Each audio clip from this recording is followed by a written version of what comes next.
Shalom. దేవుని పరిశుద్ధ నామానికి మహిమ ఘనత ప్రభావములు కలుగునుగాక. మన ప్రభువును రక్షకుడైన యేసుక్రీస్తు యెహోషువ మెస్సీ నామములో యెహోషువ మెస్సియా ఆత్మీయ కుటుంబ సభ్యులందరికీ నా హృదయపూర్వక వందనాలు, ఉదయకాలపు శుభాలు తెలియజేస్తున్నాను. దేవాతి దేవుని యొక్క మహాకృప, సంతోషము, సమాధానము ఈ దినమంతా మనందరికీ తోడుగా ఉండి మనల్ని నడిపించునుగాక. ఆమేన్. లూకాసు వార్త 6వ అధ్యాయము 20వ వచన భాగంలో ఈ విధంగా వ్రాయబడి ఉంది.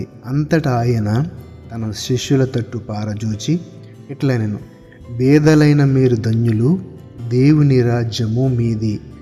బేదలైన మీరు ధన్యులు, దేవుని రాజ్యము మీది.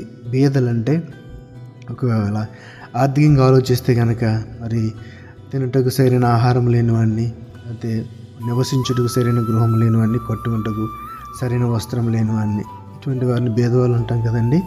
సరైన ఆస్తుపాస్తులు లేకుండా, సరైన ఉద్యోగం లేకుండా, మనకు తెలుసు, దీని గురించి పెద్దగా చెప్పుకోవడం అవసరం లేదు. కానీ తండ్రి అయిన దేవుడు ఏమన్నాడు తెలుసండి, బేదలైన మీరు ధన్యులు, దేవుని రాజ్యము మీది. ఎందుకని బేదలకు ఆ ధన్యత ఇచ్చాడని ఆలోచన చేస్తే కనుక మనకు ఒక చక్కని వివరణ తిమోతి రాసిన మొదటి పత్రిక 6వ అధ్యాయము 10వ వచనంలో కనిపిస్తుంది. బేదలైన వారు ఎందుకు ధన్యులంటే, ఎందుకనగా ధనాపేక్ష సమస్తమైన కీడులకు మూలము. అందరూ దానిని ఆశించి విశ్వాసం నుండి తొలగిపోయి నానా బాధలలో తమ్మును తామే పొడుచుకున్నది. అంటే ధనాపేక్ష లేకపోతే బేదలుగా ఉండటం సహజమే.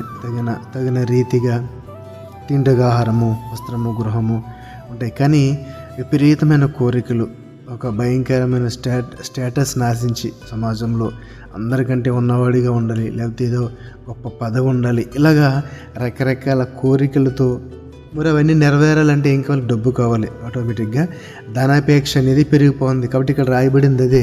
తిమోతి రాసిన మొదటి పత్రిక 6:10 అంటాడు కదా, ధనాపేక్ష సమస్తమైన కీడులకు మూలము. కీడు అనగా ఆపద, లేకపోతే పాపము చేసే స్థితి చెప్పుకోవచ్చు. కాబట్టి పాపం చేసే స్థితిలోనికి ఈ ధనాపేక్ష అనేది తీసుకెళ్ళిపోతుంది. సమస్తమైన కీడులకు ఒకటి కాదు, ఈ ధనాపేక్ష హత్య చేస్తుంది, ఈ ధనాపేక్ష లేకపోతే పరస్త్రీ వ్యామోహంలో తీసుకెళ్తుంది, ఈ ధనాపేక్ష అబద్ధం ఆడిస్తుంది, ఈ ధనాపేక్ష అక్కడ మాటలు ఇక్కడ మాటలు కొండములు పుట్టిస్తుంది. ఇలాగా ఎన్నైనా చేయగలదు ఈ ధనాపేక్ష అనేది. కొందరు దానిని ఆశించి విశ్వాసం నుండి తొలగిపోయి నానా బాధల్లో తమ్మును తామే పొడుచుకున్నారు. ఇలా లోకానుసారమైన ఆలోచనలతో ఉండేవాడికి విశ్వాసంలో ఏముంటాడండి? కాబట్టి ఆటోమేటిక్గా ధనాపేక్షను కలిగి ఉంటే మనము విశ్వాసం నుండి తొలగిపోతాము. కాబట్టి సంతృప్తికరమైన సహితమైన దైవభక్తి గొప్ప లాభసాధకమై ఉన్నది. ధనాపేక్ష లేని జీవితము ఎంత ఉంటే అంతే తృప్తి. అదే మనం కలిగి ఉండవలసిన లక్షణం. ఎందుకంటే మనం ఈ లోకంలోకి ఏమీ తేలేదు, ఏమీ తీసుకుపోము కూడా. కాబట్టి అన్న వస్త్రములు గలమార ఉండి వాటితో తృప్తి పొందాలి. కట్టుకుంటే వస్త్రము, నివసించే సరైన గృహము, తింటకు ఆహారము, ఇవి ఉంటే చాలు. అంతకంటే ఎక్కువ మనకు అవసరం లేదు. కాబట్టి ధనవంతులగుటకు తీవ్ర కోరికతో ఉంటే కనుక అవి ఏం చేస్తాయంటే మనల్ని శోధనలోకి, లేదా ఊరిలోకి, హానికరమైన అనేక దురాశలోకి పడేస్తాయి. అప్పుడు మనము విశ్వాసం నుండి ఖచ్చితంగా తొలగిపోవాల్సి ఉంటుంది. ఇది అపవాది క్రియ కూడా మనం తలించాలి. ఎప్పుడైతే మనలో ఈ ధనాపేక్ష అనేది పెరుగుతుందో అది అపవాది క్రియగా, లేకపోతే మనల్ని విశ్వాసం నుండి దూరం చేసే ఒక పనిగా కూడా మనము భావించాలి. దాని నుండి తొలగిపోవాలంటే సంతృప్తికరమైన జీవితము, తండ్రి చెప్పినట్టుగా బేదలుగా ఉండేవారికి, తగు మాత్రంగా ఉండేవారికి దీవెన ఉంది, ఆశీర్వాదం ఉంది. ఎందుకంటే మనం విశ్వాసం నుంచి కోల్పోయిన స్థితిలో ఉంటాం కాబట్టి అటు రీతిగా ఈ యొక్క వాక్యంలోని మర్మమును గ్రహించి ధనాపేక్షను తొలగించుకుని తగు రీతిగా సంతృప్తికరమైన జీవితాన్ని జీవిస్తూ దేవుని పొందాలని, దేవునికి ఇష్టమైన బిడ్డలుగా ఉండాలని మిమ్మల్ని అందరినీ కోరుతూ మాటలు ముగిస్తున్నాను. దేవుడి మాటలను బట్టి మన ఆత్మలను బలపరచును గాక. ఆమేన్. పరిశుద్ధుడ మహోన్నతుడ మమ్మల్ని కన్నతండ్రి, నీ కొందనాలు, స్తోత్రాలు.